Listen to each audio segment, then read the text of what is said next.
Gracias, gracias Valky. Muy buenas noches con todos los presentes aquí y con todos los que nos están viendo por la plataforma de nuestro fanpage en Facebook.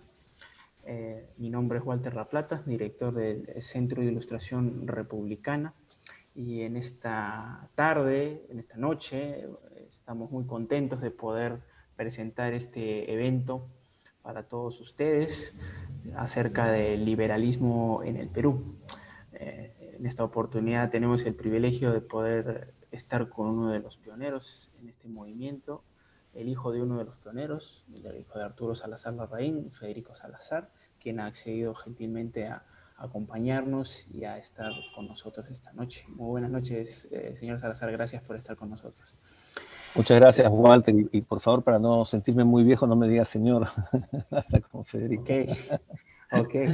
En esta oportunidad, en este evento, está siendo organizado por el Centro de Ilustración Republicana, por el Círculo de Estudios Ludwig von Mises y por Ayer Bastiat Society de Perú.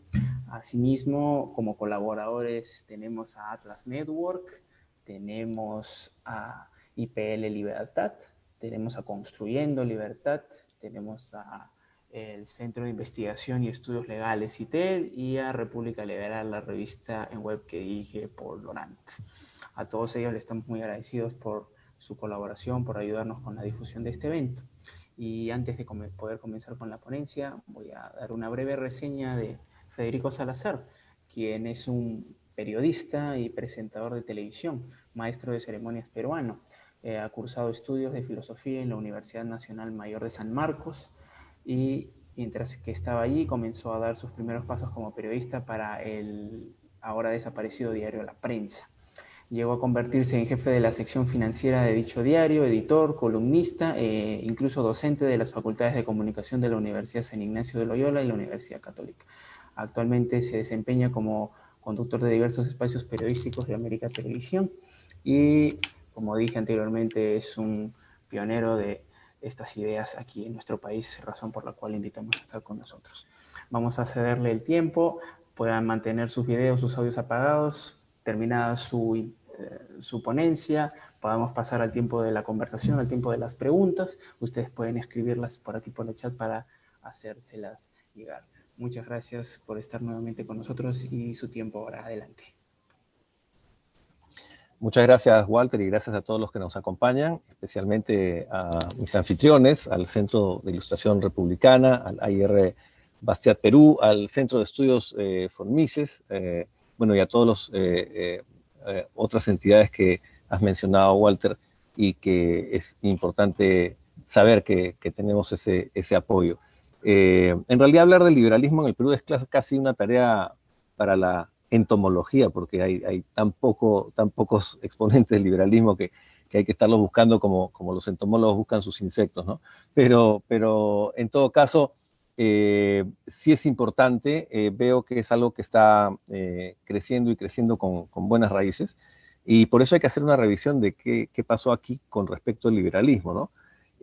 Para empezar, hay que hacer definiciones, ¿no? O sea, ¿de qué hablamos cuando hablamos del liberalismo? Y en ese sentido, la primera confusión que hay que evadir es la que se hace con el republicanismo, ¿no? El problema es que se habla de muchos liberales peruanos, sobre todo en el siglo XIX, recurriendo a una definición de liberalismo que tiene que ver con la emancipación y con la independencia, ¿no? Igual en España se habló de liberalismo, de liberales, a partir de las Cortes de Cádiz, que tuvo que ver con un proceso de independencia también, ¿no? Y entonces liberal significó principalmente aquel que estaba contra el antiguo régimen de privilegios y tal, ¿no? En ese sentido, liberal también y se podía usar para cosas que no eran liberales, ¿no? Por ejemplo, la palabra libertador, ¿no? Libertador Simón Bolívar, ¿no? Se dice libertador a Simón Bolívar, pero Simón Bolívar no era, sino como los que estuvieron en San Marcos recordarán esa frase de Marx, ¿no? Simón Bolívar no es más que nada, no es otra cosa que un petit Napoleón, lo llamó él, ¿no? ¿Y cómo no iba a hacerlo, no? Él pretendió ser un presidente vitalicio, ¿no? Una especie además con una presidencia hereditaria, o sea, quería ser rey, ¿no es cierto? Por eso Petit Napoleón. Acá en el Perú, por ejemplo, la ley del 10 de febrero de 1824 consiguió que se hiciera un receso en el Congreso y se le diera poderes dictatoriales a este libertador. Entonces, libertador no tiene nada de liberal, ¿no? En 1825, el gobierno nuevamente, el Congreso nuevamente le otorgó poderes y dijo, comillas, voy a leer, ¿no?, este documento: el libertador podrá suspender los artículos constitucionales y decretos que estén en oposición con la exigencia del bien público. Eso fue una ley del 10 de febrero de 1825. Así empieza nuestra república, ¿no? Con hechos completamente contrarios a la libertad, ¿no? En Bolivia sí logró su fantasía de hacerse, pues, del poder vitalicio en 1826, y además él quería juntar a Perú para él ser el presidente vitalicio de todo eso, o sea, el rey. Y bueno, él mismo dijo de eso: el presidente de la República viene a ser en nuestra Constitución como el sol, que firme en su centro da vida al universo. Esta suprema autoridad debe ser perpetua, porque en los sistemas sin jerarquía se necesita más que en otros un punto fijo alrededor del cual giren los magistrados y los ciudadanos, los hombres y las cosas. Eso lo dijo el propio Bolívar de la posición a la que aspiraba, ¿no? La presidencia vitalicia. Entonces, primero, ¿de qué hablamos cuando hablamos de liberalismo, ¿no? Acá tiene muchos antecedentes, hay muchos pensadores a los que se les atribuye, en la historiografía peruana se les atribuye el término de liberal, sobre todo en el siglo XIX, lo vamos a ir viendo, pero en general, ¿no?, si hablamos del mundo entero, de la historia del pensamiento, podríamos nosotros decir que liberal es, por ejemplo, el famoso discurso de Pericles en Lord de los Muertos, ¿no?, que Tucídides recogió o inventó, no lo sabemos, pero es un discurso que hoy día llamaríamos sumamente libertad, ¿no? Es a favor de las libertades y qué es lo que hace diferente a los atenienses de otras sociedades antiguas, ¿no? También podríamos conjeturar, por ejemplo, a partir de los fragmentos del sofista Licofrón, que hay un pensamiento jurídico liberal, pero eso es una conjetura y son unos maravillosos fragmentos, pero no pasa de eso, ¿no? También podríamos hablar del espíritu liberal del filósofo Aristipo de Cirene, por ejemplo, que Diógenes Laercio rescató de las tradiciones orales y literarias de la época helenística, pero todo eso son, digamos, atribuciones un tanto anacrónicas en el sentido metodológico, ¿no? En el sentido de que estamos atribuyendo el liberalismo a épocas donde nadie logró establecer la fórmula o la formulación explícita del liberalismo, ¿no? Tampoco podemos hacerlo ni siquiera con respecto a pensadores como Adam Smith, como Guillermo de Humboldt, incluso como Lord Acton, ¿no?, que son gente realmente que nosotros creemos que son fuentes de liberalismo, pero no podemos atribuirles ser liberales, porque eso es ir un poco más allá de lo que nos permite la disciplina historiográfica, ¿no? Para ser estrictos, tenemos que hablar del liberalismo como doctrina, en tanto esta se expone de manera explícita y de manera sistemática, organizada, ¿no? Y en ese sentido, yo personalmente creo que la primera exposición de lo que hoy conocemos como liberalismo clásico, de manera explícita y de manera orgánica y sistemática, es la que hizo Ludwig von Mises en 1927 en su libro Liberalismo. De hecho, él pensaba ya de esta manera tiempo antes. Se puede ver apariciones de este pensamiento en su libro anterior de 1919, pero el momento en que hay la expresión orgánica, organizada, coherente, completa, verbal, además discursiva, es en ese libro, ¿no? Y eso se debe a varias cosas, ¿no? Hay mucha gente que cree que, por ejemplo, que Karl Menger era liberal y no lo era al menos en el sentido de Mises. Por eso necesitamos definiciones, ¿no? En el Perú, desde ese punto de vista, no ha habido nunca un gobierno liberal. A lo sumo hemos tenido algunos gobiernos que han recuperado libertades que otros conculcaron. Pero recuperar libertades que se tenían antes en un campo o en otro campo no significa liberalismo. Liberalismo es una doctrina sobre la forma ideal de organizar el gobierno y la sociedad. y en ese sentido no podemos hablar de eso en el Perú en ningún momento, ¿no? Ahora, con respecto a pensadores que adelantaron ideas sobre la libertad o a favor de la libertad o a favor de las libertades, sí tenemos algunos antecedentes, ¿no? Y es muy interesante el siglo XIX, por ejemplo, el caso de José Simeón Tejada. José Simeón Tejada, que vivió de 1826 a 1873, él escribió, por ejemplo, un libro que se llama Libertad de la Industria, de 1852. Y ahí él argumenta lo siguiente, y lo voy a leer entre comillas. Él dice que el libre ejercicio de la industria es el fundamento de la paz. Y señala que el trabajo intelectual es tan valioso como el material, incluso corrigiendo en esto al propio Adam Smith.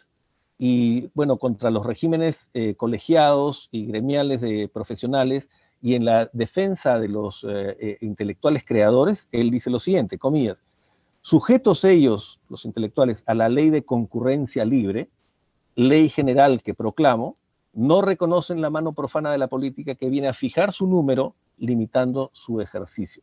Recordemos el tema de los gremios. Entonces, acá tenemos un defensor del libre comercio, muy parecido a las defensas que hacían Cobden y Bright en el Reino Unido.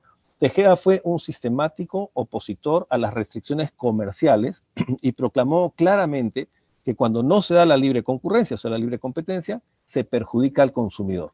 Esta es una noción que es distinta a lo de la mayoría de políticos de la época y de pensadores de la época, ¿no? De manera que acá tenemos un antecedente del liberalismo en el Perú. Y otro personaje en ese mismo siglo XIX que destaca y cuyas vicisitudes políticas habría que estudiar con mayor detalle, es José María Quimper. Él vivió entre 1828 y 1902. Y de él se dijo el liberal sereno y convencido hasta la muerte. Eso lo dijo Alberto Salomón en el sepelio de Quimper, ¿no? Y fue autor de un libro que antecedió en el título al de Mises, que se llama Liberalismo. Este libro es de 1886. Y en él expone la doctrina principalmente de los derechos fundamentales, la separación de poderes, el gobierno representativo y la libertad de producción y comercio, ¿no? Y voy a citarlo. La ley, dice, no puede prohibir ni poner trabas a la industria y al comercio, que son actos libres. Los gobiernos, por otra parte, no pueden encargarse de satisfacer las necesidades de los ciudadanos, por lo que la industria y el comercio deben tener completa libertad. Eso está en su libro, en un libro que lo pueden encontrar en Google Libros, y también lo pueden encontrar en la Biblioteca Saavedra Fajardo y en una colección que se llamó Los Liberales del año 47, por ahí, ¿no? 1947. Se llama Liberalismo, ese libro, lo googlean y lo encuentran fácilmente. Bueno, finalmente, desde mi punto de vista, y me puedo equivocar por supuesto, la última figura con este tipo de ideas del siglo XIX y entrando ya al siglo XX, es el caso de Luis Felipe Villarán. Él fue padre de Manuel Vicente Villarán, que es más conocido en el derecho constitucional, pero Luis Felipe me parece un personaje espectacular por sus nociones de derecho con respecto a la libertad, ¿no? Él lo malo es que no escribió ningún libro realmente sistemático con sus ideas de la libertad, pero tiene una famosa Constitución peruana comentada. Y en sus comentarios es donde hay que leer y deducir y sacar un poco sus posiciones liberales o a favor de las libertades. Ese libro es de 1860 y cita ahí a Rossi, a Constanda, a Leveley, a Belime, una serie de personajes de fuente liberal, ¿no? Él tiene una clara noción de lo que es el principio de la igualdad ante la ley, por ejemplo, que es un principio básico del liberalismo, porque él señala, y lo cito nuevamente entre comillas, la autoridad social debe declarar a todos los mismos derechos, ofrecerles iguales garantías y asegurarles el goce de los resultados de sus esfuerzos. Eso está en la Constitución peruana comentada, en la página 54. También lo pueden encontrar en fuente de internet que se llama archive.org, archive.org, y está en la página 54. Bueno, con eso se refiere a que la diferencia de los resultados debe distinguirse de la igualdad ante la ley, pues como dice, citando esta vez a Benjamin Constant, la libertad individual es el fin de toda asociación humana. Bueno, esta es una declaración explícita de una posición que hoy día identificaríamos como liberal, ¿no es cierto? La libertad individual es el fin de toda asociación humana, o sea, de toda sociedad humana. Y eso es un punto muy importante, porque el liberalismo es la doctrina ideológica que considera la libertad individual como libertad fundamental de organización social. Villarán se pronunció contra la protección arancelaria como instrumento de apoyo para la industria nacional, contra la prohibición de cultos distintos al católico, contra los monopolios legales. Por ejemplo, se daba el monopolio a la Marina de los servicios de cabotaje, y él tuvo escritos contra eso. Se opone, aunque no tan claramente, a los monopolios estatales, los famosos estancos de la sal y del opio. El opio fue estatal en el Perú alguna vez. Este autor además asume una posición claramente antipositivista en la cuestión de la naturaleza y el origen del derecho y los derechos. Y eso es importante. El derecho de vivir, dice Belime, él lo está citando, implica el derecho de apropiarse de los medios para ello. Cuando oigo decir a los jurisconsultos que la propiedad es obra de las leyes, desearía escucharles también que el hombre no tiene derecho a vivir, mientras que los legisladores no lo hayan reconocido. Entonces, claramente, ¿no? Los hombres tienen derecho a vivir no porque una ley lo reconozca, ¿no? Sino que tienen en sí mismos derecho a vivir. Y esta posición, este tema, lo extiende obviamente al derecho de apropiarse de los medios que son necesarios para la subsistencia y para el disfrute del trabajo. Entonces, tenemos acá expresiones claramente que van a formar una doctrina liberal, ¿no? En las definiciones ideológicas en general hay que recordar que la palabra no es la realidad, pues, no porque yo diga una palabra ya esa se produce la realidad, eso es pensamiento mágico. Y la palabra no crea la realidad, es decir, no basta con decir soy liberal para ser liberal, ¿no es cierto? Entonces tenemos que tener una referencia objetiva, y esa es la del liberalismo como doctrina ideológica y política. Las ideas en favor de las libertades de esos peruanos del siglo XIX no eran tan distintas a la de los intelectuales y políticos de otras latitudes en esos tiempos y otros tiempos, y se debe tomar en cuenta como avances en el proceso de clarificación de las ideas y de la organización de las ideas en un cuerpo sistemático de doctrina. Por eso Quimper, por ejemplo, en el liberalismo, su libro, decía que es un orden de ideas que reconoce como base la soberanía del pueblo y sostiene sus consecuencias. Acá, por ejemplo, hay una discrepancia tremenda con la posición de Luis Felipe Villarán, ¿no? O es el individuo o es la sociedad.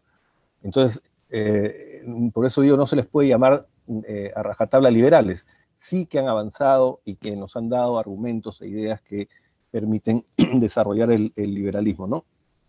Entonces, estos liberales, en sentido general de la palabra, en sentido, digamos, de las Cortes de Cádiz, pueden llamarse así, pero para llamarse desde el punto de vista de la doctrina ideológica, se requiere mayores definiciones. Por ejemplo, cuando se dice separación de poderes o se dice la ley protege los derechos, sí, pero ¿qué ley? ¿Cuándo? ¿Cómo? ¿Basta con la legislación formal para que una ley sea ley? ¿Qué características debe tener la ley para garantizar los derechos? Entonces, todo eso ya se desarrolla con mayor detalle en los textos y los autores que, como les digo, plantean de manera explícita. Hay muchos de ellos, hay varios de ellos, pero la primera vez en el pensamiento, por lo menos europeo, que yo tengo al alcance, es el libro de Mises, ¿no? El liberalismo, ¿no? Esto que les estoy diciendo sobre el libro de Mises es una posición personal y estoy dispuesto a discutirla, no me tengo que cerrar en eso porque es algo opinable, ¿no? Pero en todo caso, yo lo uso como referencia para evitar este problema, ¿no? De hablar, de hacer una arbitrariedad y decir que mi liberalismo es el liberalismo para todo el mundo. Como siempre vamos a poder discutir sobre eso, hay unas fronteras o unos rangos dentro de los cuales nos debemos mover, y esos rangos deben ser lo menos subjetivos posibles, y eso es la razón por la cual yo creo que la referencia debe ser de este liberalismo que hemos conocido a partir de Mises en el 27, ¿no? Y eso, ¿por qué? ¿No? Para poder evaluar también el Perú a a los pensadores que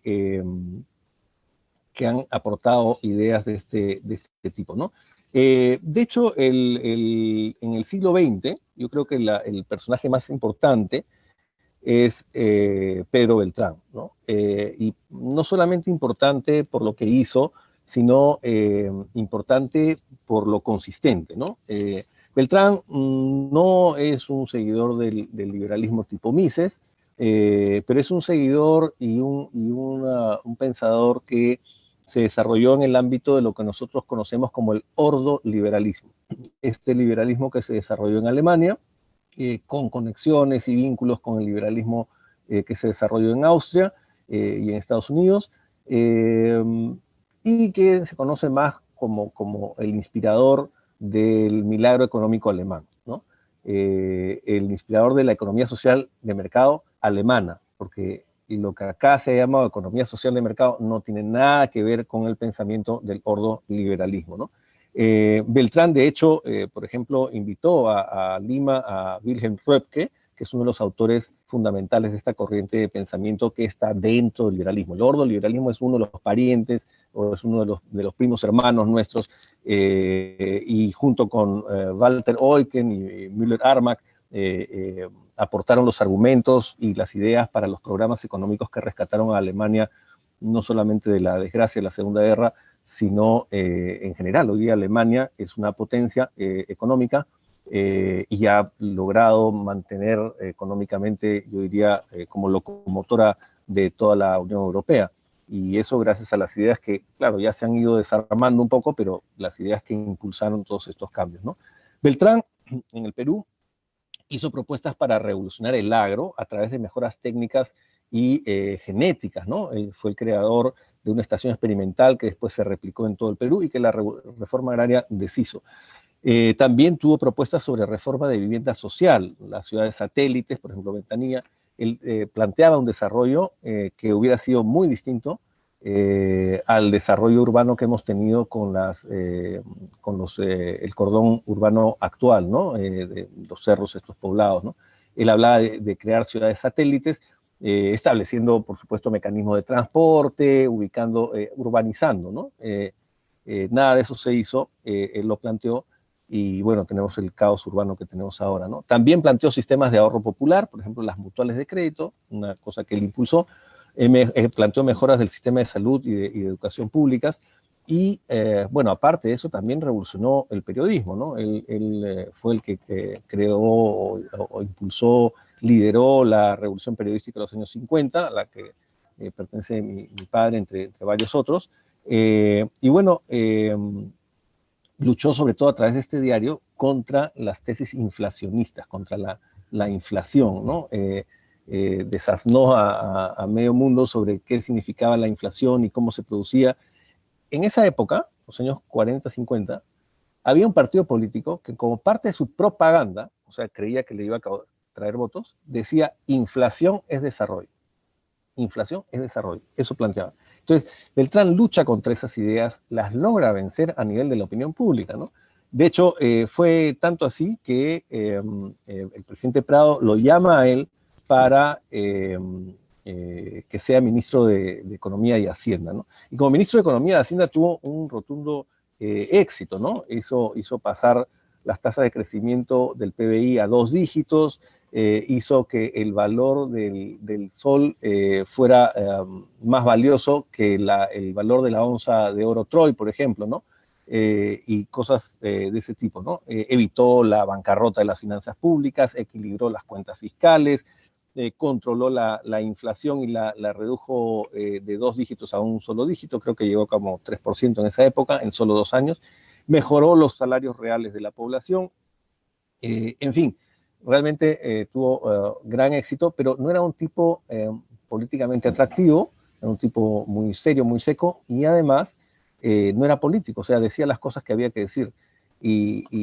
Bueno, terminó su gestión y de ahí no se volvió a saber nada más, vinieron las ideas desarrollistas y caímos en esa desgracia que nos llevó luego al socialismo, ¿no? Los logros de Beltrán además han sido reconocidos por gente como el propio Milton Friedman, Premio Nobel de Economía 76, que cuando vino acá a nuestro país hizo varios elogios de quien fuera algo así como su vecino en San Francisco. Cuando él fue a un simposio por invitación de Hernando de Soto, sus primeras palabras al hablar, o sea, empieza a hablar Friedman y lo primero que dice es, lo primero que hace es un elogio sobre Beltrán, y lo puedo citar. Dice: fue uno de los grandes privilegios de mi vida, dice Friedman, el tener la oportunidad de conocerlo y visitarlo frecuentemente durante los años finales de su vida en San Francisco. Sé cuánto significaba para él que el Perú recuperara su libertad y su democracia luego de un largo periodo. Beltrán fue un fuerte y firme defensor de la libertad y de la libre determinación. Él pensaba que constituía un gran logro el que la prensa, su periódico, pudiera volver a publicar otra vez la verdad sin temor a que sus periodistas y editores fueran encarcelados. Fue un defensor y un propiciador de la libertad de prensa. Beltrán incluso sufrió prisión en el Frontón durante mucho tiempo, varios meses, por la dictadura, por oponerse a la dictadura de Odría, ¿no? Muchos de los periodistas que él formó se hicieron propagadores de las ideas en favor de la libertad, entre ellos Juan Segarra Russo, mi padre, Arturo Salazar Larraín, César Martín Barreda, Álvaro de Belaúnde, Enrique Chirino Soto, que después cambió, pero entre muchos otros hicieron este cambio del periodismo y a la vez también cambio en las ideas de la libertad. Había muchos otros periodistas, pero no necesariamente eran seguidores de la posición liberal, ¿no? Por ejemplo, el caso de Alfonso Grados, que llegó a ser ministro de Trabajo, un estupendo periodista, pero bueno, él discrepaba, y no era que por discrepar se le sacaba, ¿no? O sea, había un grupo dentro de la prensa que eran los liberales de los años 50 y 60, ¿no?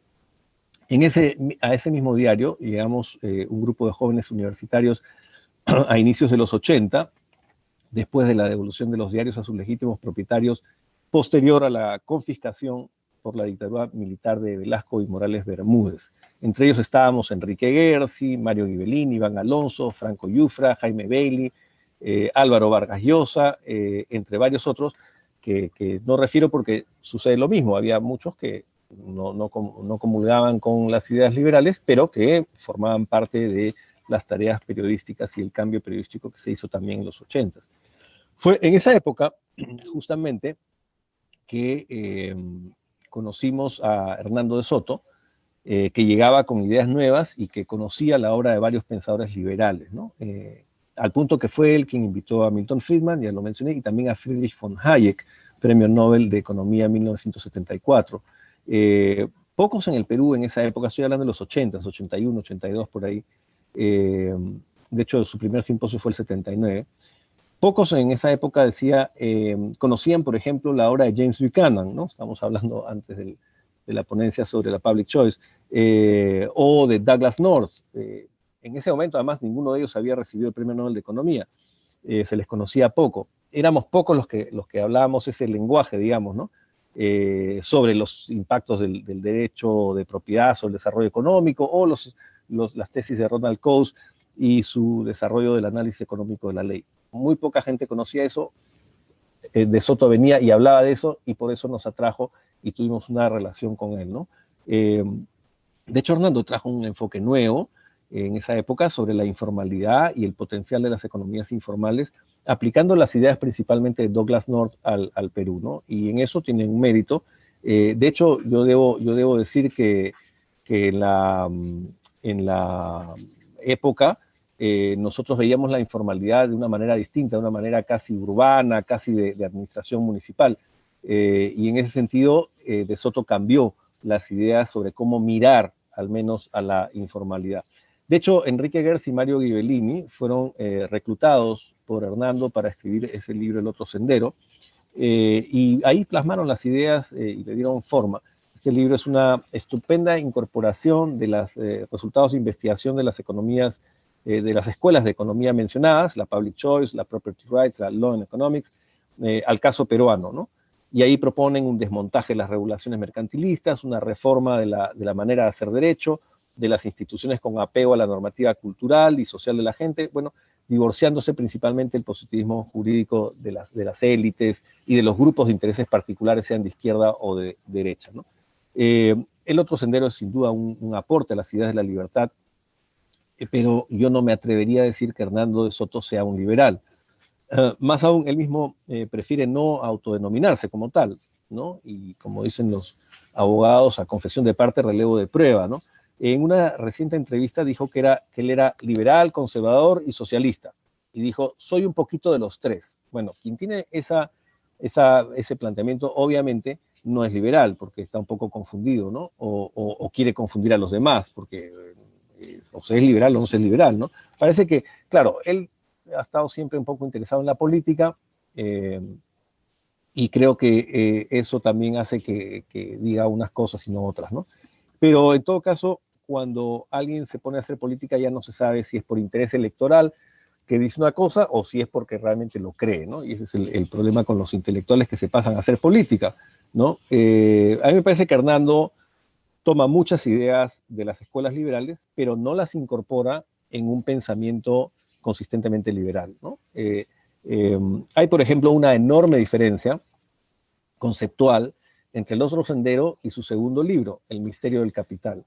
Bueno, Paul Oren ha hecho una crítica del misterio del capital, a los cuales los remito, pero yo lo que les puedo decir es que su concepto de capital no corresponde con la visión que tienen las escuelas liberales sobre el capital.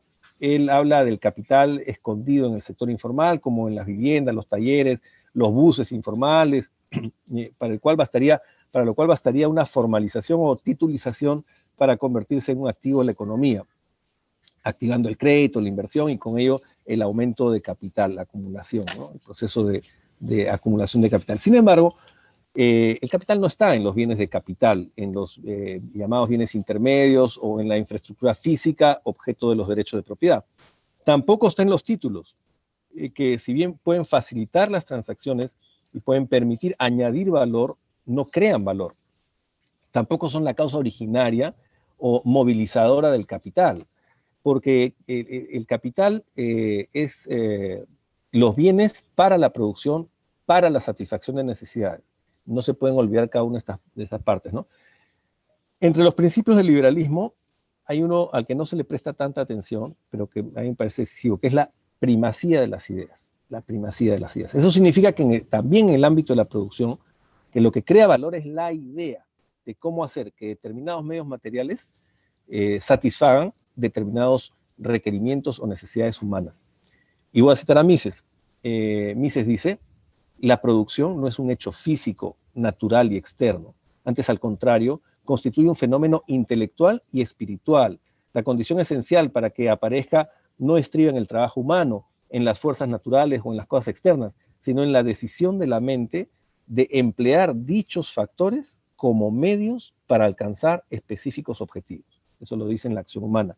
Categóricamente dice lo siguiente, la producción es un fenómeno ideológico, intelectual y espiritual.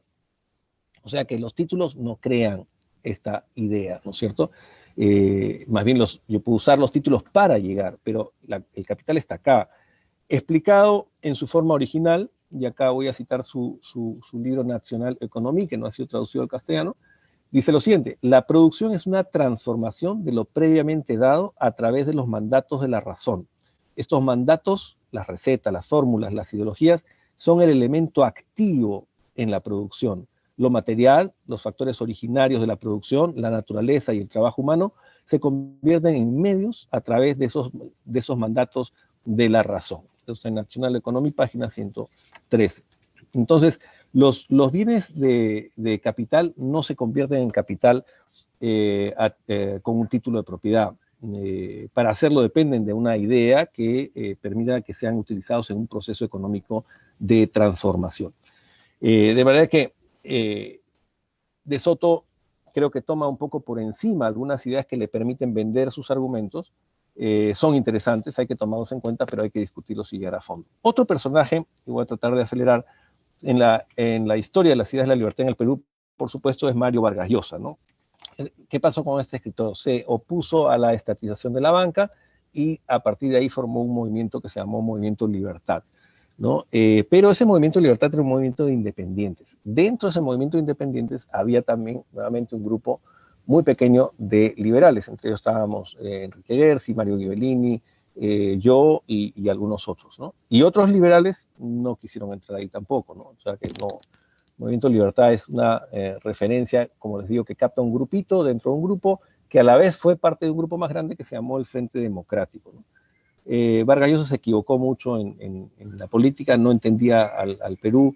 En vez de separarse de la política tradicional, él decía que había que juntar, por eso hizo el Frente Democrático, juntar a los partidos democráticos, entre comillas, que eran en realidad los partidos del statu quo, los partidos tradicionales, ¿no? Acción Popular, el Partido Popular Cristiano, el PPC, y también hubo un partidito que se llamaba la Coordinadora Democrática, CODE, liderado por Javier Silva Arruete y Manuel Moreira, que habían sido colaboradores de la dictadura militar. De manera que el concepto pues, de aliarse con todos esos, con tal de oponerse a la izquierda y a Alan García, no condujo a ningún buen resultado, y de hecho fue superado por quien logró instalarse en la imagen de la opinión pública como el representante del opositor al statu quo, que fue Alberto Fujimori, ¿no?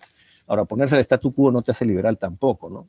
En fin, Vargas Llosa no es un pensador, es un divulgador, es un buen divulgador, escribe muy bien, estupendo, pero es antiliberal.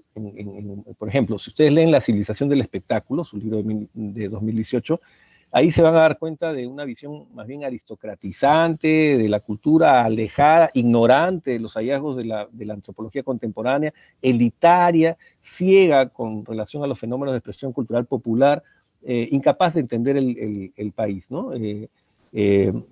Incluso en el simposio de Lima de 1981, donde estuvo Friedman, él ya desde entonces decía: es imposible que un lector cuyos gustos literarios se hayan establecido leyendo a Corín Tellado, que es una autora de novelas populares, aprecie a Cervantes o a Cortázar, o que otro, que ha aprendido todo lo que sabe en el Reader's Digest, haga el esfuerzo necesario para profundizar en un área cualquiera del conocimiento, y que mentes condicionadas por la publicidad se atrevan a pensar por cuenta propia. O sea, el que ve publicidad no puede pensar por cuenta propia. Ese es pensamiento de Vargas Llosa. Eso no es liberal, no, de ninguna manera. Además, ¿cómo no poder leer Corín Tellado? O sea, que tenemos que leer las novelas de Vargas Llosa y no las de Corín Tellado. O sea, él establece los estándares de qué cosa es lo cultural bueno y no lo cultural malo. Entonces, obviamente, no es liberal. Y más aún es antiliberal, ¿no? Vargas Llosa, no solamente en ese texto, también en el texto La llamada de la tribu, su libro también de 2018, él ahí desnuda todas sus limitaciones conceptuales cuando habla, por ejemplo, de la igualdad de oportunidades, o por ejemplo cuando trata a Hayek, parece no entenderlo, ¿no? Y él mismo cuenta que en el simposio organizado en el primero, en el 79, al que vino Hayek, dice lo siguiente, y lo cito a Vargas Llosa: alcancé a decirle que leyéndolo, había tenido a ratos la impresión de que algunas de sus teorías parecían materializar aquel ambicioso fuego fatuo, el rescate por el liberalismo del ideal anarquista de un mundo sin coerción, de pura espontaneidad, con un mínimo de autoridad y un máximo de libertad, enteramente construido alrededor del individuo. Y dice él, y confiesa: me miró con benevolencia e hizo una cita burlona a Bakunin, por quien naturalmente no tenía la menor simpatía. O sea, lo que hizo Hayek fue decirle: usted está hablando de Bakunin, no está hablando de mí, ¿no? Y en realidad, bueno, con este señor no puedo seguir hablando. Entonces, lo mandó al desvío a través de esa referencia a Bakunin, ¿no? No entendió, y ustedes leen el libro la llamada tribu, y van a ver que realmente no entendió. Además, considera liberales a pensadores que no lo son, ¿no? Tiene esta noción de liberalismo tipo Raymond Aron. O sea, todo lo que se oponía al socialismo y a la izquierda, eso es liberal para él. Es una concepción de los años 50, parecida a la de Jean-François Revel y todos ellos, ¿no? Fue una época en la que no había una definición clara, ¿no? Incluso Vargas Llosa ha dicho que la gran crisis financiera moderna ha sido una expresión dramática de ese desplome de las ideas y valores hayekianos. O sea, imagínense ustedes esa conclusión que hace y que escribe en su libro sobre estos pensadores supuestamente liberales, ¿no? Y lo ha hecho, según dice, porque la moral pública se ha resquebrajado debido al apetito de lucro que prima sobre otros valores. Eso es Vargas Llosa. Vargas Llosa no es liberal. Tiene todo el derecho a pensar lo que quiera, pero tenemos que llamar las cosas por su nombre. Esto no es liberalismo. Finalmente, un personaje del que no quiero dejar de hablar, disculpen ustedes la extensión, es Carlos Bologna, ¿no? Carlos Bologna, con un equipo de economistas, hizo las reformas del año 93 que contienen varias liberalizaciones. Como dije al principio, el hecho de recuperar libertades de un gobierno anterior que las ha conculcado no significa ser liberal, pero Carlos Bologna quería ser liberal, por lo menos el Carlos Bologna que yo conocí en los años 90, inicios de los años 90. Él llegó a plantear la fórmula para controlar la hiperinflación, redujo el déficit fiscal, el desequilibrio presupuestal, trabajó para crear instituciones que den seguridad jurídica a la inversión y también contra el déficit, ¿no? Incluso modificaciones que se hicieron en la Constitución del 93.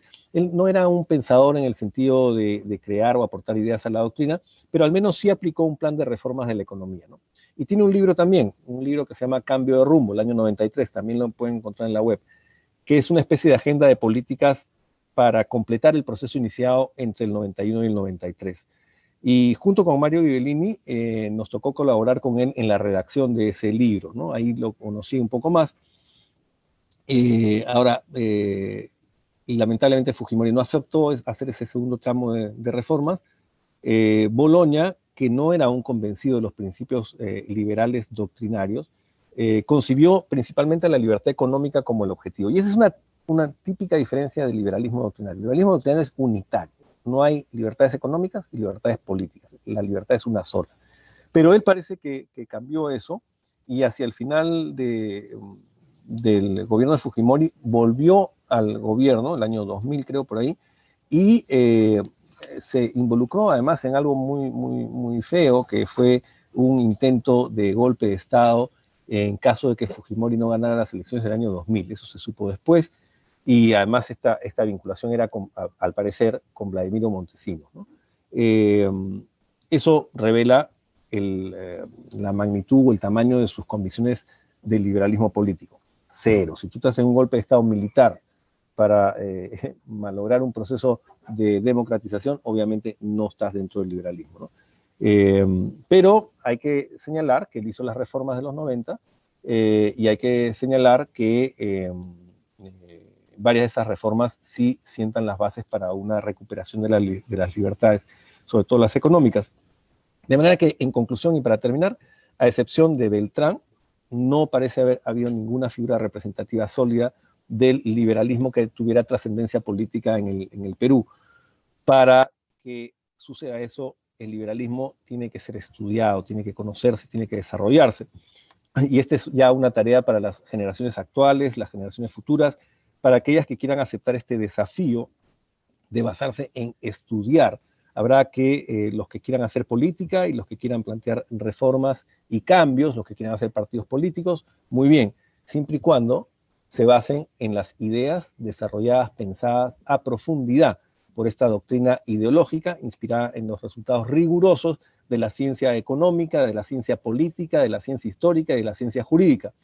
En este tremendo desafío es realmente importante contar con toda la voluntad, y es la única vía que puede darle al país un futuro de bienestar y de desarrollo, que espero algunos de ustedes puedan tomar esa posta. Muchas gracias.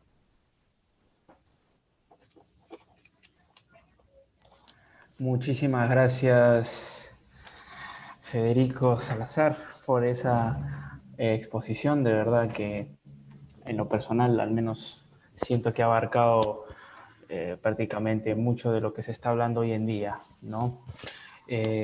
Bueno, creo que ha contestado también muchísimas de las preguntas que le hemos hecho llegar en el momento de las inscripciones. Algo una pregunta muy interesante que nos ha llegado es acerca del consenso de Washington. ¿Podemos asimilar el consenso de Washington con una política liberal o se le llama neoliberal, ¿no? También. ¿Qué considera usted al respecto? Bueno, eso es parte de la confusión, ¿no? Porque claro, todos los que creen que quienes se oponen a las políticas sociales y de socialización son liberales, pero no hay que definir nunca ninguna posición por la negación, ¿no? El consenso de Washington además es un consenso de gobiernos y de ideas que no tienen que ver con la sociedad, sino con los gobiernos. Entonces, no tiene mucho que ver realmente y no quisiera entrar en los detalles, pero hay muchísimas cosas que no aceptaríamos los liberales de ninguna manera, ¿no? Significa, claro, un cambio en la política internacional, pero un planteamiento de cambio para la política internacional, pero eso no significa que sea liberalismo. O sea, no todo lo que se opone al socialismo es liberalismo, como veíamos Raymond Aron o Vargas Llosa, ¿no? Ok, otra pregunta que nos han hecho es acerca de la postura liberal sobre determinados temas. Por Sí. ejemplo, las drogas, ¿no? Mm. O el aborto, que recientemente en Argentina se ha legalizado, ¿no? O por ejemplo, los movimientos LGTB o los movimientos feministas, ¿no? Incluso Antonio Escotado, escritor español, tiene un par de libros muy famosos sobre la historia de las drogas, ¿verdad? Entonces, esa es una pregunta que nos han hecho aquí por la Sí, plataforma sobre la sí, postura es liberal. interesante. Sí, es interesante. Con respecto a las drogas, es cada vez más claro que la posición liberal, Friedman ha sido uno de los propiciadores de esto, estamos a favor de la liberalización, no de la legalización, sino de la liberalización, porque la legalización, como bien decía Thomas Szasz, que es un autor liberal que yo recomiendo mucho, la legalización incluye regímenes legales como que te dan permiso para ciertas cosas y además incluyen esos regímenes, incluyen beneficios para los usuarios de estas drogas, ¿no? Como repartos gratuitos de jeringas y cosas así, ¿no? Con el pretexto del tema sanitario. Las drogas deben ser libres para los adultos, ¿no? Eso es lo que pensamos los liberales. Libres de producirse, de comercializarse y de consumirse.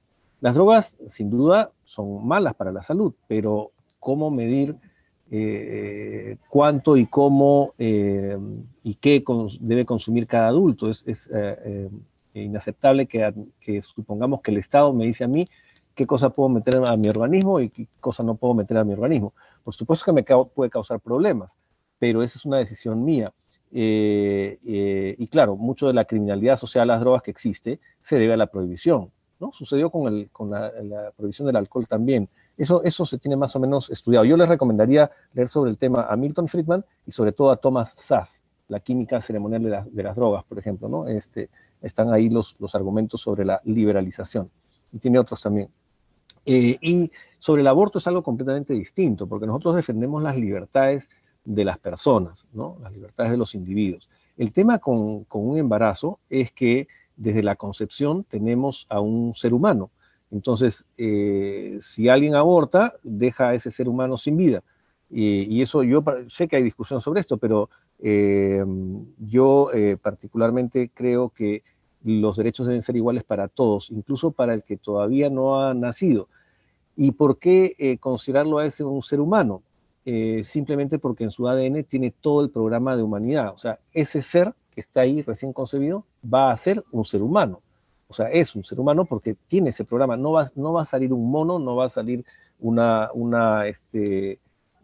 caballo, va a salir un hombre, un ser humano, ¿no es cierto? Entonces, truncar su proyecto de vida con un acto de violencia, porque contra él es un acto de violencia, me parece que es algo que no se puede aceptar desde el punto de vista del respeto a las libertades de los individuos. Ahora, hay 10.000 problemas sobre, por ejemplo, una joven que haya sido violada y resultado de eso haya quedado embarazada. Hay muchos problemas de eso, pero la solución no puede ir, la solución de una vida humana no puede ir a través de la eliminación de otro ser humano. Entonces tenemos que buscar fórmulas para compensar, ayudar y hacer justicia con la persona que sufrió una violencia de ese tipo, ¿no? Otra cosa es el aborto terapéutico, ¿no es cierto?, donde la vida de la persona está en riesgo y eso sí debe ser una libre elección de la persona, es decir, prefiero que nazca o prefiero sobrevivir yo. Bueno, eso sí porque es tu vida contra la mía, ¿no? Es un tema ya de decisión parecido al de la legítima defensa, ¿no? Pero con respecto a eliminar seres humanos, también recomiendo ahí leer, por ejemplo, a un liberal que se llama Julian Simon, que es el que abrió un poco el campo de esto, ¿no? Del tema de la vida y los derechos del no nacido. Excelente, genial, muchas gracias. Otra pregunta que nos hacen por aquí es con respecto a la generación de los jóvenes turcos del diario La Prensa, ¿no?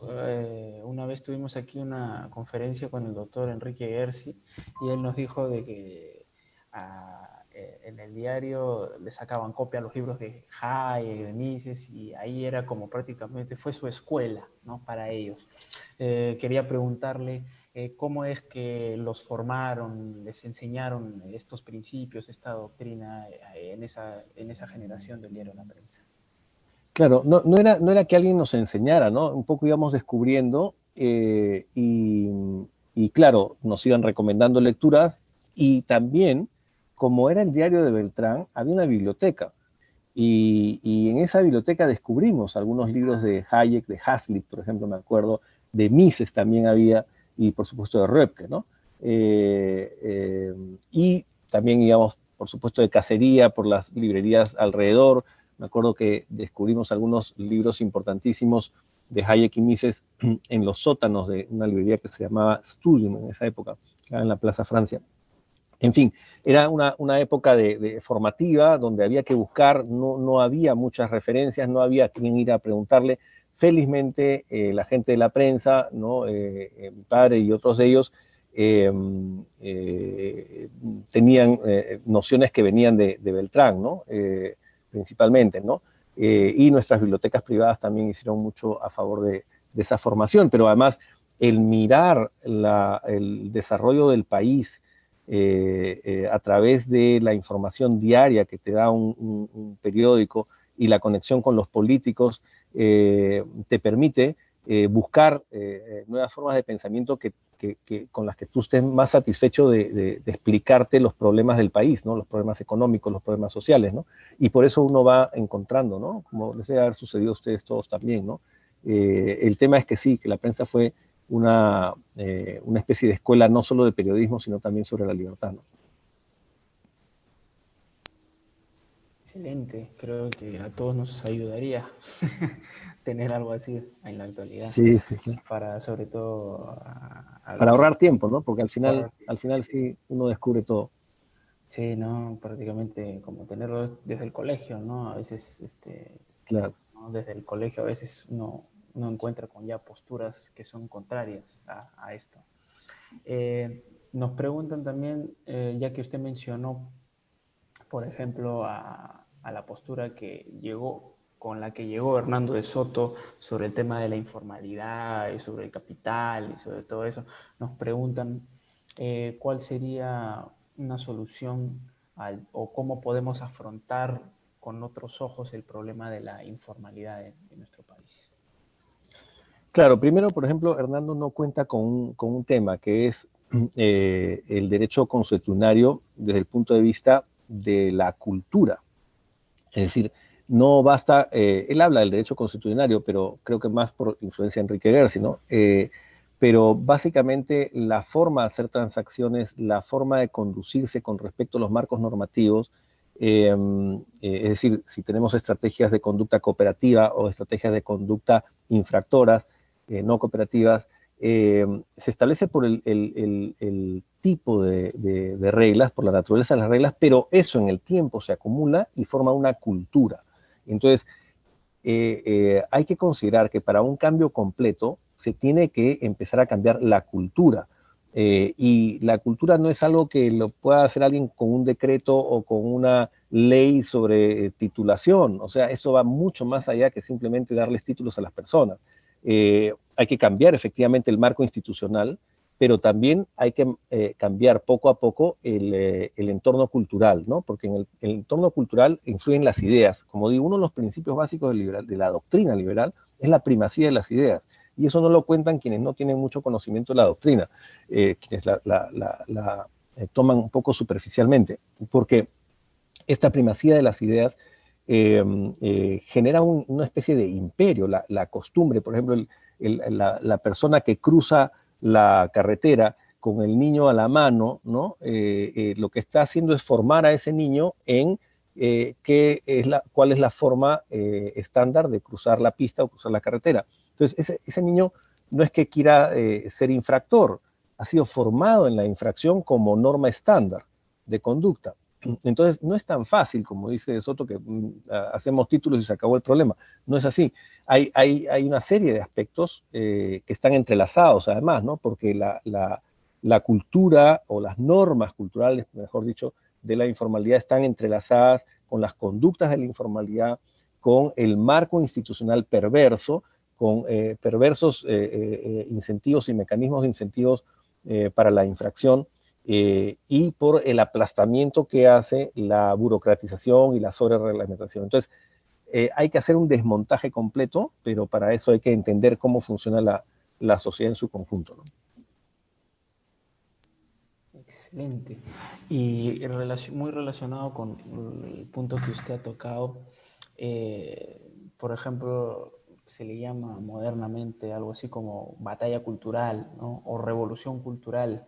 Enrique Gersi tiene un texto donde él se muestra escéptico sobre un cambio político deliberado, ¿no? Y últimamente se ha hablado bastante sobre eso, ¿no? Sobre una batalla cultural, ¿no? Sí. ¿Cuál es la posición al respecto? Es lo mismo que venía diciendo, ¿no? O sea, no se puede hacer un cambio de arriba para abajo, ¿no? Los cambios van ocurriendo poco a poco, y esto lo ha estudiado un señor que se llama Robert Axelrod, que habla de los clústeres, ¿no? En las estrategias de conducta, ¿no? Un clúster, o sea, un grupo de gente apiñado, digamos, en torno a unas prácticas económicas determinadas, va a funcionar y va a ser funcional en la medida en que copian cierto tipo de estrategias, ¿correcto? Si ese grupo es exitoso, otros grupos van a empezar a copiar, dice él, ese tipo de conducta y ese tipo de normativa, muy hayekiano el planteamiento. Entonces, solamente por el éxito de esos pequeños clústeres se va a ir reproduciendo el predominio de las estrategias de conducta cooperativas, ¿no? Eso es lo que él dice. Y tiene razón, ¿no? O sea, porque no viene de arriba, pero sí viene complementado con cambios de la gente con respecto a sus valores, y con cambios de los principios de organización social, como por ejemplo el principio de autoridad, ¿no?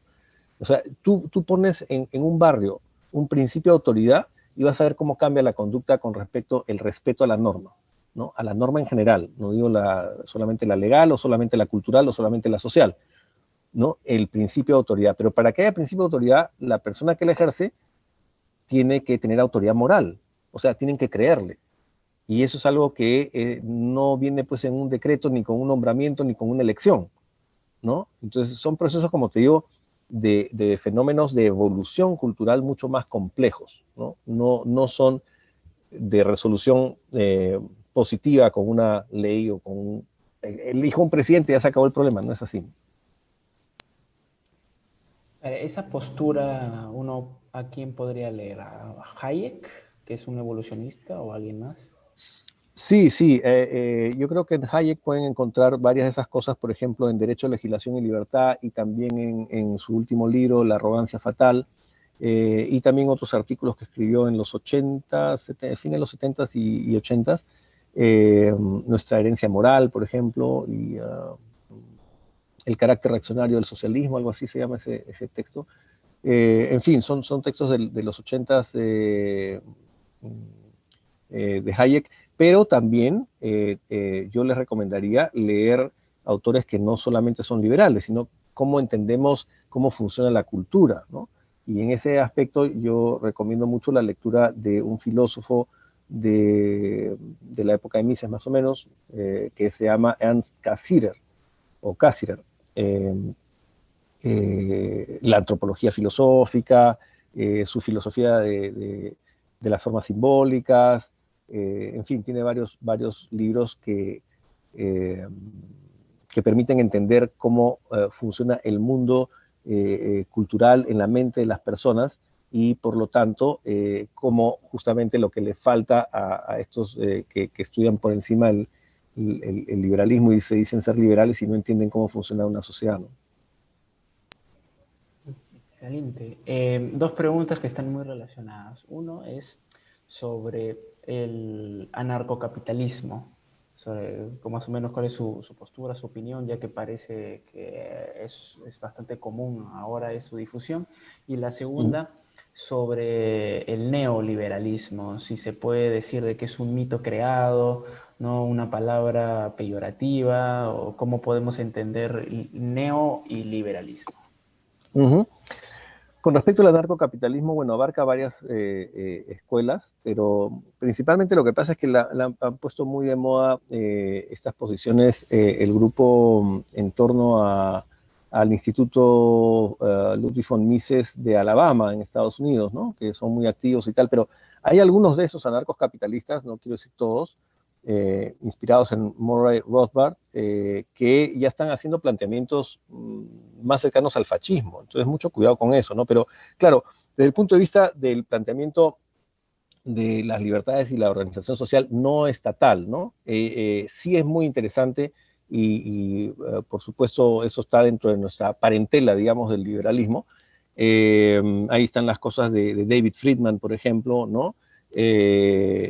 Algunas cosas iniciales de Hoppe, pero ahora Hoppe, por ejemplo, está saliendo con una serie de tesis que incluso lo acercan al racismo y cosas así, ¿no? De manera que hay que tener mucho cuidado con las nuevas expresiones de cualquier tipo de pensamiento y analizarlo, ¿no? Si calza o no calza con el liberalismo, ¿no? Anarcocapitalismo es un término que abarca a distintos autores y no todos esos autores piensan igual. Entonces hay que distinguir, ¿no? Entre ellos, ¿no?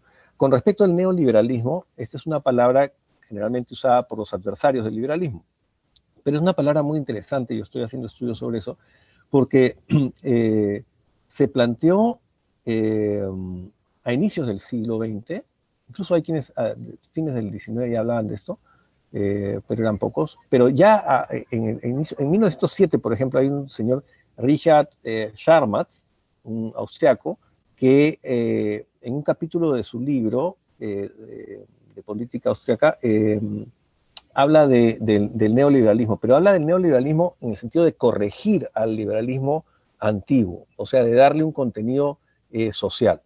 Esta era una búsqueda en esa época, era una búsqueda de recuperar las ideas de libertad con respecto al desprestigio que había tenido el liberalismo político del 19, ¿no?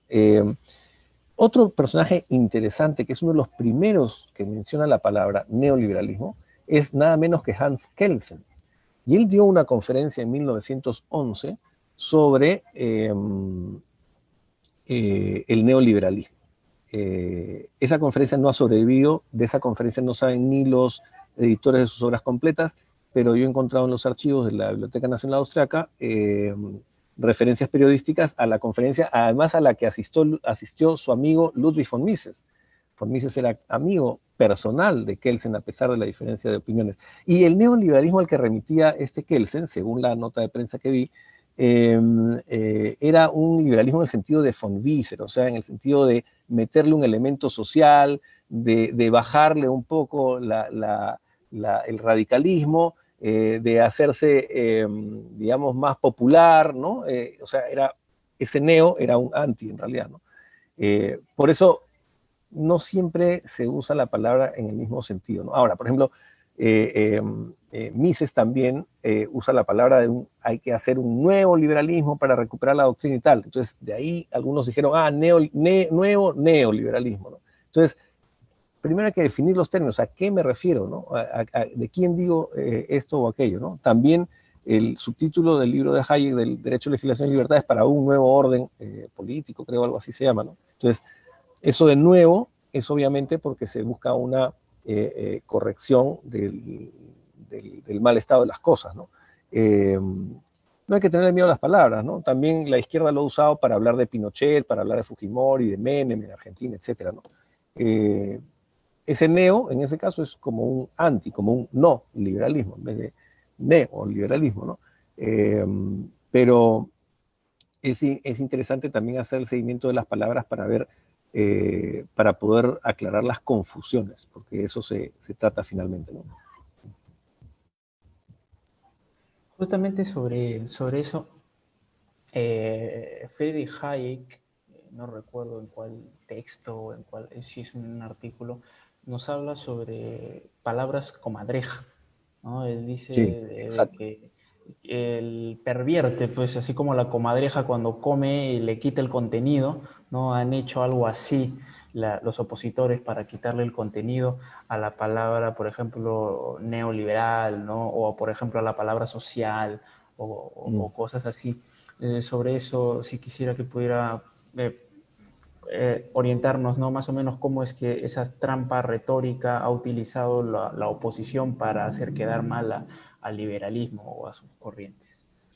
Sí, claro, por eso te decía, ¿no? Cuando uno habla en el debate político, tiene que definir las palabras, ¿no? Neoliberalismo es una palabra que suena a insulto, pues, ¿no?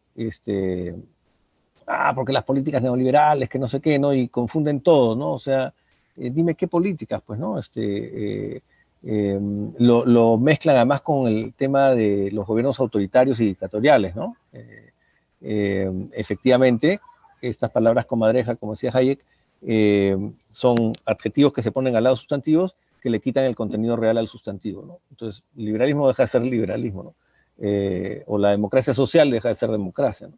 En fin, pero sí, en el debate hay que definir los términos, ¿no? A mí no me importa que me digan neoliberal, liberal, verde, azul, lo que fuera, si eso define lo que yo digo, ¿no? El tema aquí es la tergiversación y la falacia del hombre de paja, ¿no? O sea, construyen un espantapájaros y le dan duro, lo critican duro y ganaron porque desarmaron al hombre de paja, pero ese no es el adversario, pues.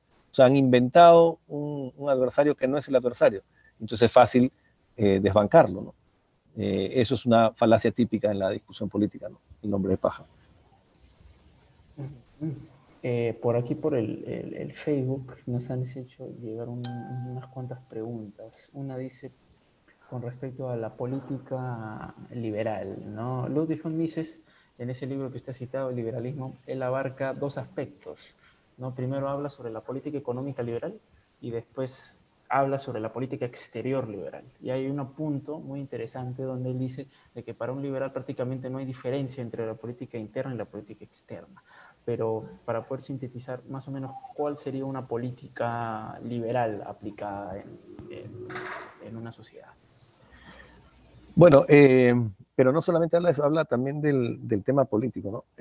O sea, de la parte jurídica también. Acuérdense, no quiero dejar de decir esto, que la formación en Austria de esa época para los economistas era una formación dentro de las facultades de Derecho. Ludwig von Mises fue doctor en Derecho y además doctor en Derecho canónico. Imagínense ustedes esa formación, ¿no? Y era judío. Eh, eh, y de ahí la especialidad era economía, ¿no? Entonces, ellos tienen esta noción clarísima de la vinculación de el derecho con la economía, como un solo tema, en este caso un tema de libertad. Y con respecto a la libertad hacia el exterior también, ¿no? Efectivamente, son los mismos principios los que hay que colocar cuando hablamos de política comercial exterior. Ahora, la política comercial exterior depende también de la otra contraparte, pero lo que dice Mises y a lo que hay que llegar es que no porque la otra contraparte sea proteccionista, tú tienes que ser proteccionista, ¿no? O no porque la otra parte le dé subsidios a su agro, yo voy a ponerle un impuesto para balancear esos subsidios, ¿no? Eso pasó durante 30, 40 años con Europa, ¿no? Entonces, hay que plantear el país dentro de las relaciones internacionales como se plantearía a un individuo en relación a otros individuos, ¿no? O sea, yo soy una persona libre que trato en términos libres contigo y respeto tu posición, pero la mía es esta, ¿no? Más o menos eso sería un resumen bastante simplificado, claro, pero resumen al fin. Muchísimas gracias. Nos pregunta también sobre figuras mediáticas actuales que podríamos decir a primera vista que defienden posiciones liberales, ¿no? En el extranjero, como por ejemplo Agustín Laje o Javier Milei o algunas otras personas, ¿no? Como Axel Kaiser, Gloria Álvarez, que son muy Sí, populares. pero hay muchas diferencias entre esos personajes. O sea, Kaiser es muy distinto a Laje y muy distinto a Milei, ¿no? Eh, Milei efectivamente es alguien que busca el impacto mediático. Eh, yo no sé qué tan liberal sea, él es más un anti-statu quo, pero es una persona que recurre también al insulto y recurre también al maltrato, ¿no?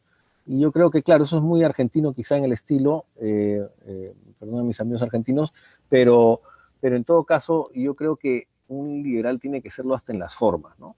Y la forma es el respeto, ¿no? Podemos discutir las ideas radicalmente, pero eso no tiene que ser un ataque a las personas, ¿no? Yo eso le veo a Milei, veo que algunas cosas muy interesantes que dice, pero otras que dudo mucho que tengan un sustento doctrinario, ¿no? Y el tema del estilo que él ha escogido me parece que desencausa el trato liberal, ¿no? Exactamente, justamente creo que el debate pues académico es el que se debate, como usted ha dicho, no las Sí. ideas, no la primacía de las Y ideas. Laje es un personaje conservador, más bien, no es un liberal, ¿no? Ujú. Por cómo aborda ciertos temas, ¿verdad? Sí, no, sí, sus planteamientos son bastante conservadores, ¿no? Y también busca impacto y tal, ¿no? Kaiser no es igual que ellos. Yo creo que él tiene bastante más sólidos algunos principios, más orientado a la escuela de Chicago, digamos, pero bueno, está bastante mejor que los otros, ¿no? Varias preguntas que han llegado por aquí se refieren a un candidato para estas elecciones, ¿no?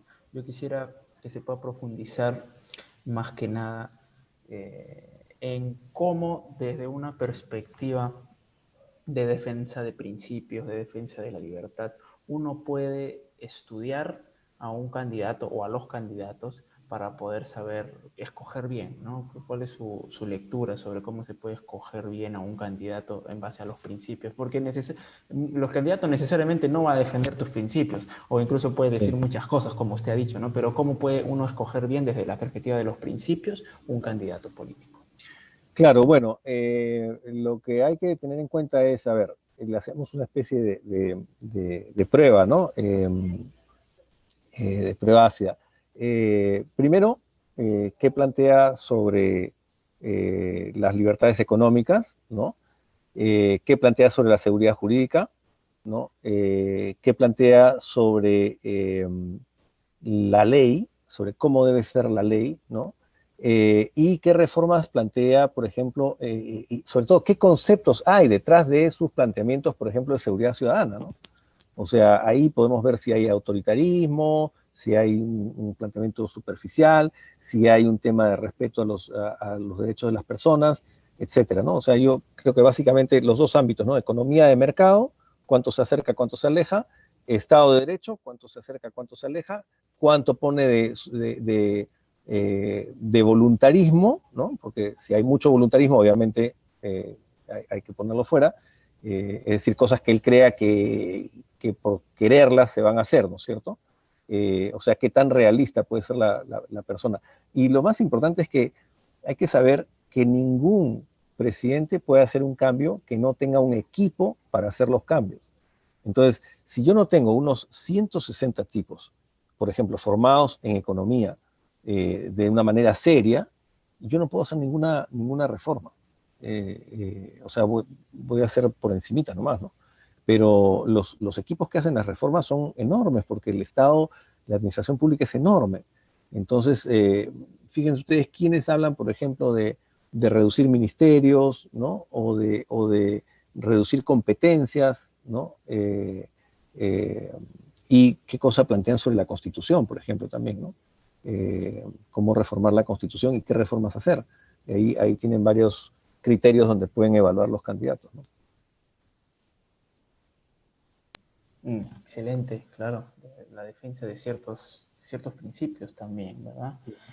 Una pregunta que nos hace por aquí del Círculo de Estudios es con respecto a la Escuela Historicista Alemana de Economía de Europa en el siglo XIX, ¿no? Dice, se podría decir que esta escuela historicista de economía que venía ejerciendo influencia en Europa en el siglo XIX se exportó de alguna manera hacia los demás países de otros continentes y constituye un factor importante de la cuestión cultural, ¿no? De la visión de la cultura que tenemos aquí, o sea, que renegamos del mundo occidental. Le pongo un ejemplo, ¿no? Eh, Cuando fue, a veces cuando se celebra, pues, o se celebraba antes el día del descubrimiento de América, ¿no? Ahora la gente muchas veces reniega añorando otras cosas, ¿no? Esta escuela historicista, esta visión, ¿tiene algo que ver con eso? Bueno, cuando hablan de la escuela historicista alemana, supongo que se refieren a Schmoller y a esos autores que, digamos, que planteaban la economía como una economía basada en la historia de las instituciones económicas, ¿no? Que era, como bien lo denunció Mises en su momento, una escuela que favorecía todas las políticas económicas que favorecían al Estado, ¿no? Era algo así como unos defensores intelectuales de Bismarck, ¿no? Que era, creían mucho en el poder del Estado y en el poder de la autoridad para hacer los cambios. Y esa escuela sí tuvo sus repercusiones en América Latina, esa con la del positivismo. Lamentablemente el amigo cercano de Mises, Hans Kelsen, ha tenido una influencia realmente depredadora, destructora de las instituciones democráticas y de las instituciones jurídicas, porque inclinó hacia el positivismo el pensamiento jurídico, haciendo poner todo el énfasis en el poder de la legislación, ¿no? El segundo tomo, Derecho, Legislación y Libertad, es la refutación de Hayek de Kelsen en cuanto al positivismo jurídico. Es un libro que hay que leer y estudiar muchísimo, porque eso también tuvo mucha influencia en la formación de los intelectuales y en la formación de la manera de hacer derecho en el Perú. Yo creo que esa es una clave importantísima. Hay que desmontar el positivismo jurídico y todo lo que ha implicado en las instituciones jurídicas del país, ¿no? Como el Tribunal Constitucional, por ejemplo, ¿no? O esta cosa que llaman ahora la Junta Nacional de Justicia, el Congreso mismo, etcétera, ¿no? O sea, ahí tenemos una gran tarea y un objetivo clarísimo. Hay que desmontar el positivismo jurídico de las instituciones y del pensamiento y de las facultades de derecho. El, Cuando habla de positivismo, ¿se está más que nada refiriendo a Hans Kelsen o está abarcando algo más? Porque, por ejemplo, cuando yo estudiaba en los primeros años, nos hicieron leer mucho la teoría pura del derecho, ¿no? Sí. La pirámide normativa, ¿no? Entonces, ¿a qué, si podría usted precisar más o menos con lo del positivismo, por favor? Claro, exactamente eso que te han enseñado es lo que hay que desaprender, porque eso del positivismo, por ejemplo, lo de jerarquía normativa, ¿no? Desde un punto de vista del derecho consuetudinario no tiene ningún sentido. Ese es un planteamiento racionalista que va de la mente a la sociedad. Yo pienso que hay esta jerarquía normativa donde la ley es la más alta, la constitución más alto, ¿no? Y va bajando los decretos, etcétera, ¿no? Eso en realidad Enrique Garza ha hecho una investigación sobre eso, parece que ha detectado el origen de eso en lo que se llama el árbol porfiriano, que es un árbol de las ciencias, de cómo dividir las ciencias. Entonces, es positivismo en el sentido de que la ley, por ser ley, impone el orden y por lo tanto yo puedo cambiar a la sociedad modelando a la sociedad según distintas leyes que yo pueda poner. Y basta la aprobación de la Asamblea, del Congreso, para que una ley sea ley porque formalmente ha seguido los procedimientos y no porque la ley se apoye en normas que la gente, por contenido de justicia, respete por sí misma. Es decir, la norma ya no se apoya en una norma cultural o social, sino se apoya en una creación intelectual del legislador. Eso es el positivismo jurídico, ¿no? Entonces, todo eso que nos han enseñado en las universidades, en las facultades de Derecho, pues eso es el principal objetivo, es que el legislador es el que crea el orden social. Es una idea que viene desde Rousseau, ¿no? Y eso hay que destruirlo. El legislador debe detectar dónde están las normas para formalizar e institucionalizar las normas que ya existen, las normas que funcionan, las cosas que la gente respeta por sí mismas. Eh, Dicho de otra manera, matar es malo en sí mismo, no porque el Código Penal diga que es malo. Más bien, el Código Penal dice que es malo porque matar es malo. El positivismo jurídico dice que no, es porque en el código está, es que es malo o es bueno. Entonces basta con que haya seguido el procedimiento formal para llegar al código para que eso ya sea legítimo, ¿no? Entonces, por eso Hayek hace la distinción entre legislación y derecho.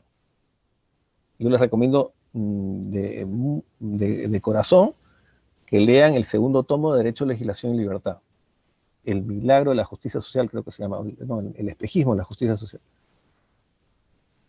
Ese que usted ha mencionado, el espejismo, es un ensayo, creo, separado incluso, que se publicó en un cuaderno de divulgación. Sí, ese también, pero creo recordar, no con seguridad, que algo así es el subtítulo del segundo tomo. Bueno, es el segundo tomo de Derecho, Legislación y Libertad. Es básicamente es una refutación a Kelsen, ¿no? Genial, la referencia está para poder, todos los presentes, podermos explorar y leer en ello. Sí, hay que reconquistar las facultades de Derecho.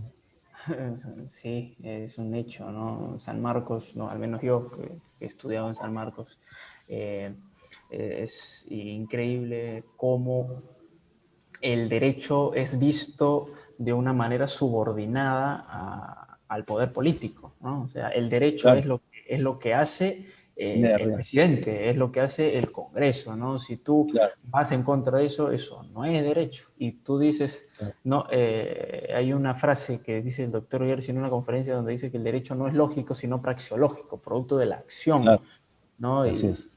Pero eso es una herejía, si se lo dice a un profesor, ¿no? Claro. Me ha pasado. Sí, sí, no, claro, claro, hay que ir poco a poco en esa reforma del pensamiento en las facultades de Derecho, ¿no? Acá en el chat me habían puesto a Bruno Leoni, ¿no? Y efectivamente, Bruno Leoni fue un amigo de Hayek y lamentablemente murió muy temprano, pero él también tiene este famoso libro, ¿cómo se llama? La ley y la libertad, algo así, no me acuerdo cómo se llama. Pero aparte tiene otros libros y es una fuente muy buena para buscar los argumentos contra el positivismo jurídico, ¿no? Bueno, estamos llegando casi al final. Vamos a terminar con un par de preguntas más. Una que nos han hecho es, ya que ha tocado el tema, por ejemplo, de las drogas, del aborto y todo eso, nos preguntan sobre la eutanasia, ¿no? Que también ha estado en el debate político bastante tiempo. ¿Cuál sería una postura al respecto? Sí. Bueno, yo no te la recomendaría, la verdad, pero la eutanasia es muy distinto, por ejemplo, al aborto, ¿no? Porque la eutanasia es yo me quito la vida, ¿no? En mi moral no está, en mi código moral personal no está quitarse la vida, porque yo creo que la vida es un valor absoluto. Pero desde el punto de vista de lo que debe hacer la ley y lo que el Estado debe reconocer como legal, yo creo que la decisión sobre la vida de uno está en uno. O sea, digamos, ahí hay un tema para legalizar, ¿no? Ahora, al final, claro, es como decir el suicidio, ¿no? El suicidio es considerado, primero, saquemos el tema moral, ¿no? O religioso, ¿no? Pero el suicidio es considerado ilegal, o sea, además, eso tendríamos que hacerle sustracción de la materia, ¿no? Porque, ¿qué hago si ya se mató, no? Ahora, la eutanasia es otra cosa, porque es que me asistan para poder morir frente a una situación extrema de salud. El problema es la asistencia a morir, porque eso tiene que estar muy bien definido para que no se use como pretexto para el asesinato. Porque imagínate cuántos, digamos, adultos mayores con problemas como Alzheimer o como demencia senil, podrían ser víctimas de asesinatos asolapados con el pretexto de la eutanasia. Entonces, yo sí creo que puede ser puede tener un mecanismo legal, pero tiene que ser un mecanismo muy institucionalizado y que pase por muchas fases de certificación de la voluntad personal, ¿no? Exactamente. Y bueno, la última pregunta, que hemos tenido una avalancha de preguntas, la verdad que Sí, quisiéramos lamento no saber. poder contestar todas son muy interesantes. Sí, o no sé si usted tiene alguna ahí de la que hemos pasado que le gustaría responder para terminar. Eh, a ver, ¿cómo desmontar el positivismo jurídico cuando en la teoría del derecho actual se ha puesto de moda el constitucionalismo? Claro, el constitucionalismo es una de las vertientes del positivismo jurídico a nivel constitucional y es terrible realmente, porque básicamente lo que hace es poner el orden constitucional en manos de la voluntad política. O sea, si esto es político, está bien; si esto no es político, está mal; si esto creo yo que yo, autoridad constitucional, creo yo que es bueno para la sociedad, entonces está bien. O sea, hemos pulverizado el criterio del derecho como criterio de justicia y como criterios de normas que refuerzan la justicia y como principio de seguridad jurídica, es decir, posibilidad de poder saber qué es lo que va a pasar si A hace B, consecuencia C. Eso que es racional y que hace que nuestra sociedad tenga algo de racionalidad, lo estamos reventando como si fuera un coche bomba en el centro de este principio, que es uno de los principios no solo de la libertad, sino de la civilización. Y eso es algo que hay que combatir. Bueno, muchísimas gracias por las preguntas que ha podido responder y la exposición, la excelente exposición que nos ha dado. Creo que todos Gracias. aquí estamos muy felices, muy, Qué bueno, no gracias. sé la palabra, es decir, muy complacido con lo que hemos podido escuchar. Gracias. Para poder terminar, antes de poder terminar, le queremos pedir a todos los que están participando, a los que puedan prender sus cámaras para poder sacar una foto, una imagen y poder La foto. guardar en el recuerdo esta conferencia, esta videoconferencia que todos tenemos el placer de escuchar.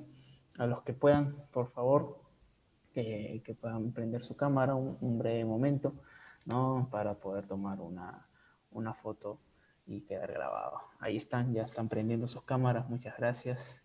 Vamos a ver que se puede tomar la fotografía.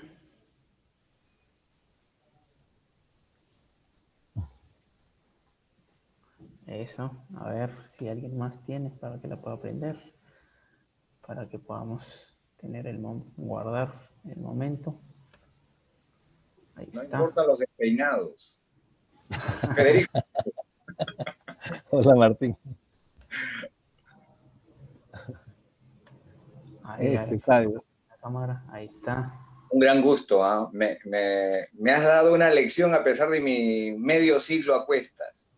Me voy a poner a buscar a algunos autores que ni sabía que existían. Está bueno, sí, como te digo, trabajo de microscopio. Sí, sí, sí, no, excelente, excelente. Te felicito y te agradezco Gracias, de Martín. corazón.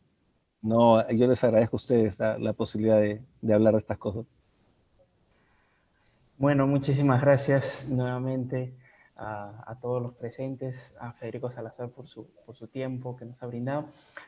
Si le damos un minuto, si quiere decirnos algo para poder cerrar antes de despedirnos.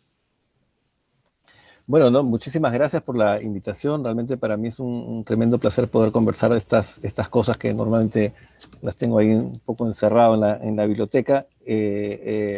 Ahora me dedico un poco más a la investigación que a la divulgación, pero quiero agradecerles haber tenido la oportunidad de estar con ustedes y de hablar de estas cosas que son sumamente importantes y que son la raíz de cualquier cambio posible. No hay cambio posible si no hay ideas que cambian.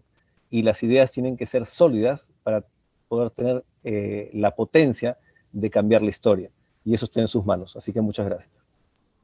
Muchísimas gracias a todos los presentes nuevamente, a Federico Salazar. Este video va a quedar grabado aquí, vamos a subirlo también a nuestro canal de YouTube para que podamos difundirlo y así poder difundir, como ha dicho, estas ideas. Muchísimas gracias a todos. Buenas noches. Buenas noches.